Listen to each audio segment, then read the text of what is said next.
ఇటీవలే భారత ప్రధాని మోదీ లక్షద్వీప్ పర్యటన సందర్భంగా మాల్దీవుల మంత్రి చేసిన వ్యాఖ్యలు ఇరు దేశాల మధ్య మరో చిచ్చుకు తెరలేపాయి. ప్రధాని నరేంద్ర మోదీ కేంద్రపాలిత ప్రాంతమైన లక్షద్వీప్లో దిగిన ఫోటోలు, వీడియోలను సోషల్ మీడియాలో షేర్ చేశారు. ఎవరైనా సాహసాలు చేయాలనుకునే వారు తమ లిస్టులో లక్షద్వీప్ను కూడా చేర్చుకోవాలని మోదీ సూచించారు. దాన్ని తప్పుపడుతూ భారత్పై ప్రధాని మోదీపై మాల్దీవ్ మంత్రులు వివాదాస్పద వ్యాఖ్యలు చేశారు. ఈ నేపథ్యంలోనే మాల్దీవుల మంత్రి మరియం షియూనా ప్రధాని నరేంద్ర మోదీపై అవమానకర వ్యాఖ్యలు చేశారు. ట్విట్టర్ వేదికగా నరేంద్ర మోదీని క్లౌన్ జోకర్, తోలుబొమ్మగా అభివర్ణించడం తీవ్ర వివాదానికి దారితీసింది.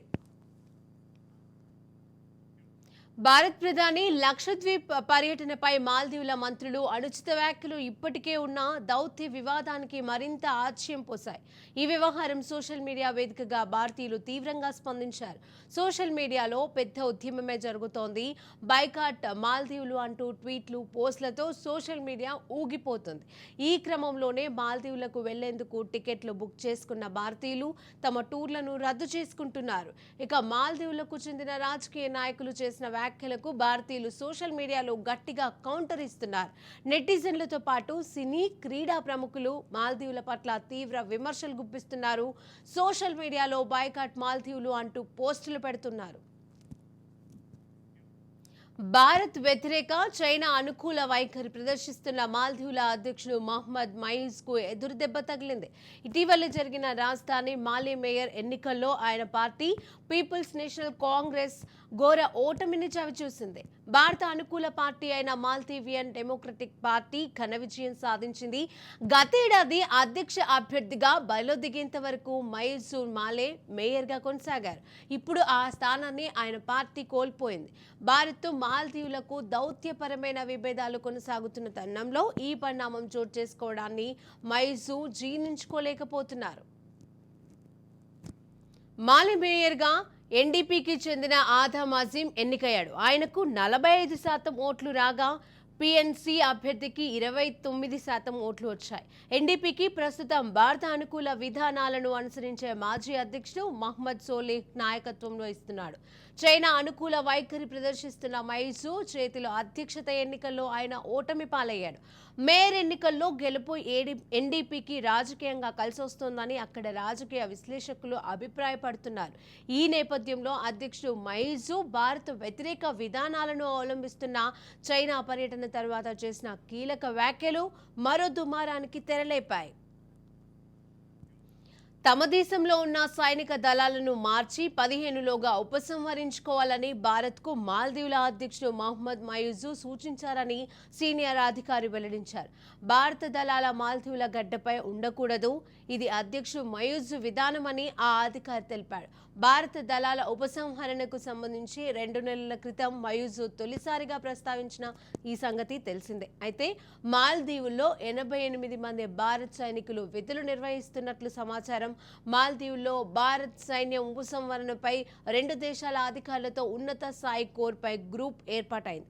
ఈ గ్రూపు మాలేలో సమావేశమైంది. ఇందులో ద్వైపాక్షిక సంబంధాల పునరుద్ధరణ, ప్రస్తుతం కొనసాగుతున్న అభివృద్ధి ప్రాజెక్టులపై చర్చ జరిగింది.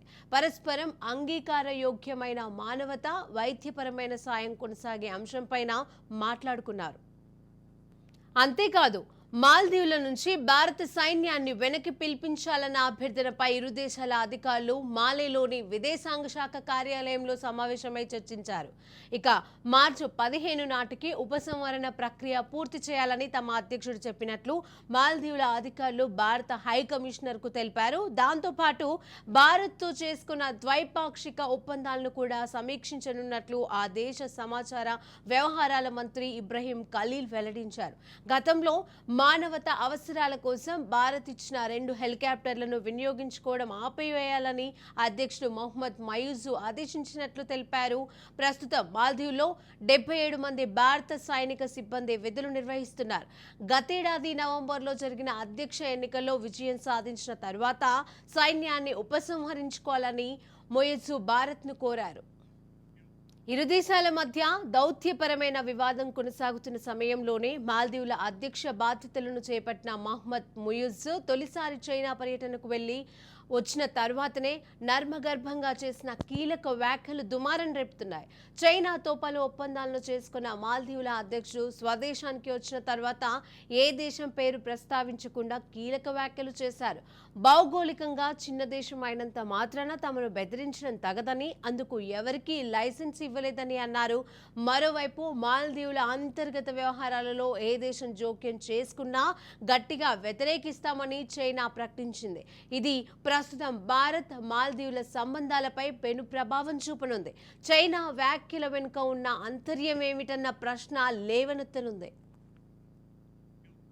మరోవైపు భారత్పై చేసిన వ్యాఖ్యలకు మాల్దీవులకు ఒత్తిడి పెరుగుతుండటంతో ఎట్టకేలకు అక్కడి ప్రభుత్వం స్పందించింది. దిద్దుబాటు చర్యలు చేపట్టింది. ఈ క్రమంలోనే 3 మంత్రులను సస్పెండ్ చేస్తూ కీలక నిర్ణయం తీసుకుంది. పియూనా, మాల్షా, హసన్ జిహాన్ అనే 3 మంత్రులపై వేటు వేసిందని మాల్దీవుల అధికార ప్రతినిధి ఇబ్రహీం ఖలీల్ తెలిపారు. షియూనా, మాల్షా, హసన్ జిహాన్ సోషల్ మీడియాలో నరేంద్ర మోదీతో పాటుగా భారతే లక్ష్యంగా ఇష్టారీతిన వివాదాస్పద వ్యాఖ్యలు చేశారు. ఈ వ్యాఖ్యలతో పెద్ద దుమారం రేగడంతో మాల్దీవుల ప్రభుత్వం ఈ నిర్ణయం తీసుకుంది. మాల్దీవుల అధ్యక్షుడు చైనా పర్యటన తర్వాత చేసిన వ్యాఖ్యలు భారత్ స్నేహ సంబంధాలపై తీవ్ర ప్రభావం చూపనుంది. పరోక్షంగా చైనా హెచ్చరికలు భారత్ మాల్దీవుల దౌత్య సంబంధాలను ప్రశ్నార్థకం చేశాయి. మాల్దీవుల అంతర్గత వ్యవహారాలలో ఏ దేశం జోక్యం చేసుకున్నా గట్టిగా వ్యతిరేకిస్తామని చైనా చెప్పడంపై భారత దౌత్య వర్గాలలో చర్చనీయాంశమైంది.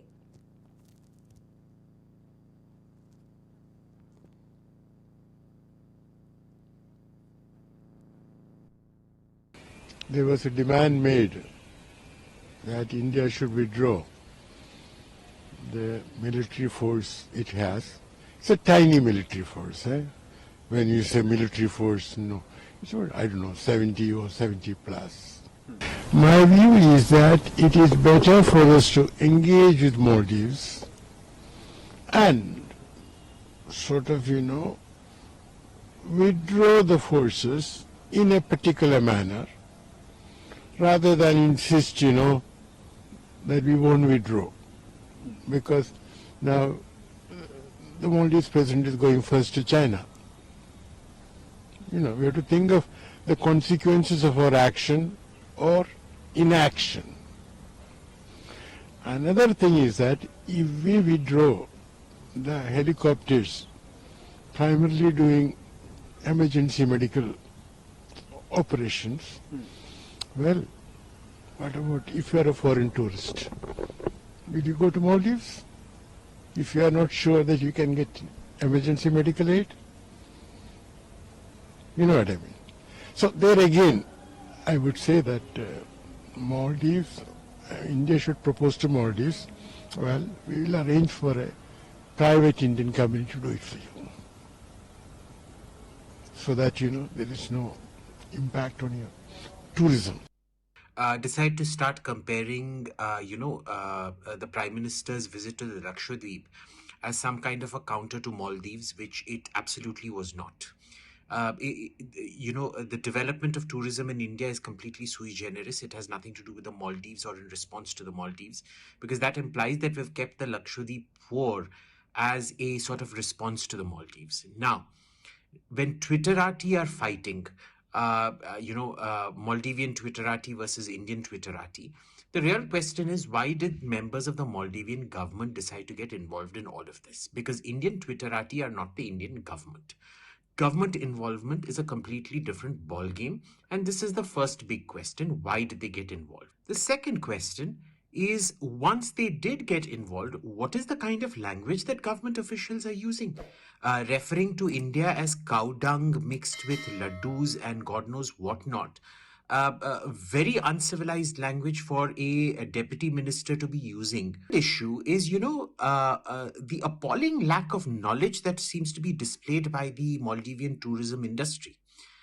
Because you see, what's been happening is that they've been tweeting that the average Western traveler spends $2,500, whereas the average Indian traveler only spends $750. That is true, but that entire $750 goes into the Maldivian economy because the price bracket at which Indian travelers go to the Maldives is entirely localized. Whereas all those Western companies, they make all their profits skimming off, and these are huge profit margins. There is no way a suite in the Maldives costs $15,000 a night. Out of that, maximum say $200-300 are going into the Maldivian economy, and the remaining $14,500 would be going into the pockets of these Western multinational corporations that run hotels out there.